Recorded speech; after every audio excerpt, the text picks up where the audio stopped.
What's up everyone, my name is Soren Iverson. I'm a product designer at Cash App, and today I'm going to walk through how to design data tables in Figma. Let's get started. If you're not familiar, data tables are a component that are used to display multiple pieces of information in rows stacked on top of each other. There's typically a header for each row and then cells below that you can hover into, and in some instances click into to another page. Sometimes elements within a data table are selectable. In this case, you would have checkboxes within each row like this. If you're not familiar with data tables, I recommend going to Google's material design website, which I'm on right now, and I've linked in the description. All right, so the first thing that we're going to do is create our containers. The first one we'll call label. I'm going to apply auto layout, and then I'm going to apply 16 pixels of both horizontal and vertical padding. I'm going to change the fill to be white, and then I'm going to change the text to be a dark gray color. So I have that. I will call this normal, and then I have another one that I'm going to call header, and I am going to switch this type from regular to semi-bold. Technically, according to Google's material design guidelines, this is supposed to be 4 pixels higher, but I don't think we need to do that for the sake of this tutorial.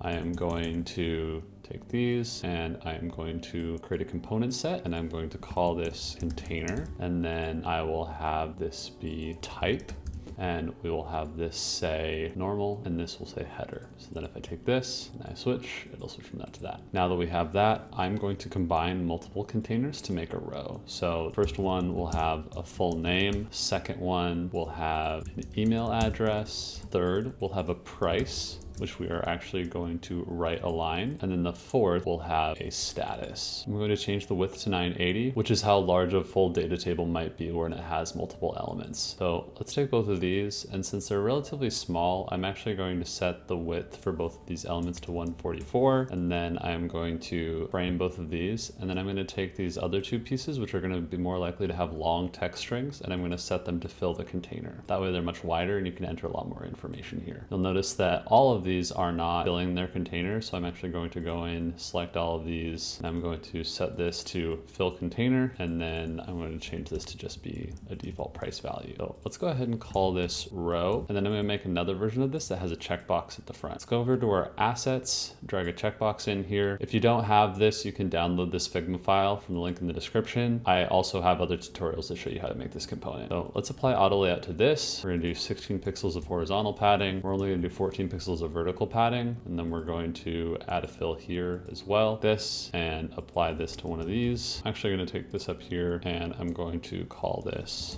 checkbox, and I'm going to create a component out of it. And then I'll throw that in here, let's delete that. And then I'm going to create disabled and hover states for both of these. So let's duplicate these and space them out a little bit.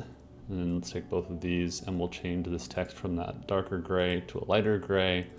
We'll change the status of this checkbox from enabled to disabled. And then I'm going to select all of these containers, and I'm going to change that fill from a white to a very off gray. I will do the same thing here. And let's select all of these, put them together, and then we are going to duplicate all of this, and we're going to also make a header version of this. So let's select all of these. Then I'm going to take all of these and change them to header versus the regular one. I'm going to select all of these rows, and I'm going to create a component set. First, I will call this table row, and then the first property will be state, which is that default disabled hover. Create another property, which we'll call header. By default, this will be false. I will select all the header ones and set this to true. And then finally, I'm going to select this again, create one more property we will call checkbox. And for all the top ones, we will specify that this is false. For the bottom, we will say that this is true. We will call these disabled, so that's what their state is. We will call these off gray ones hover.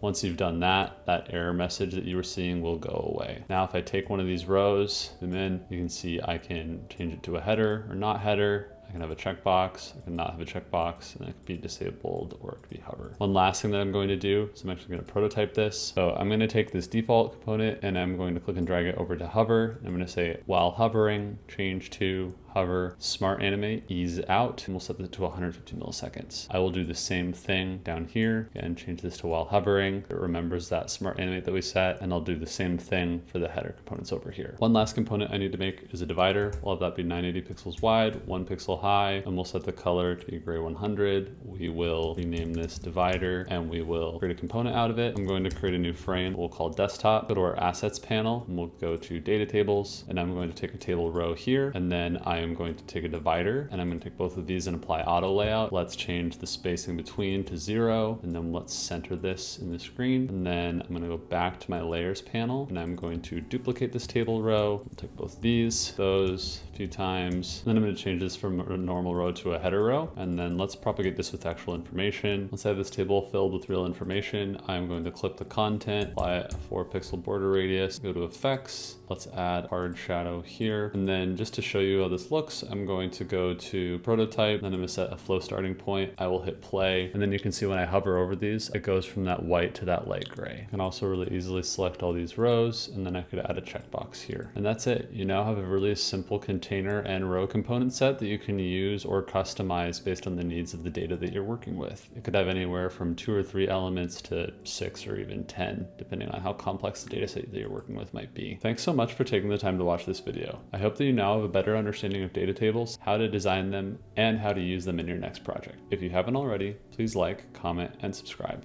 I'm Soren, and I'll see you in the next video.